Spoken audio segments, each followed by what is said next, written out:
Hello, my name is Zeyu Chen, accompanied by my partner Lucas Zhu. Together, we are the developers of our app, Debug-It.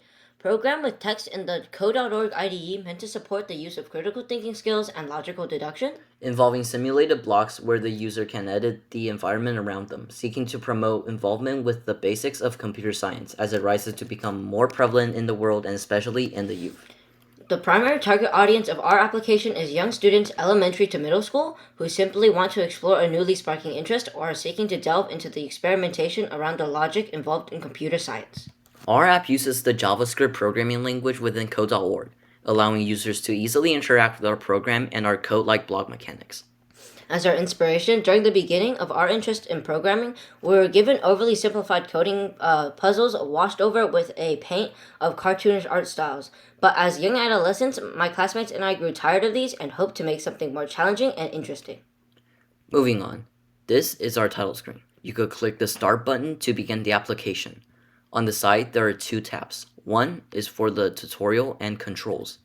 The other is for the menu, in which it allows for easy navigation throughout the application. Once you click Start, the program will take you to a screen where you could select a level. We suggest going one by one since the scale of the difficulty grows as you continue. On the sides of each level, there are statements showing the default rules of the level, along with blocks and other statements that can be edited by the user. This is level 1. Down here are the rules of this level, and you could push or drag these blocks to manipulate your surroundings to solve the puzzle. Your goal in the end is to try to get to the win block. This continues onward throughout the levels, escalating in difficulty. For example, each level introduces new mechanics, such as switching the player character as displayed below, where the user has to take control of the inanimate objects around them.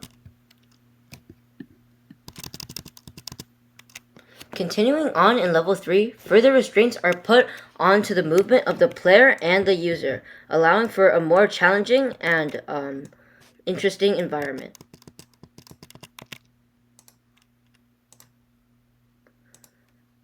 Finally, in level 4, the difficulty builds up to a climax where the user has to guide a drone through the environment as they move through it as well.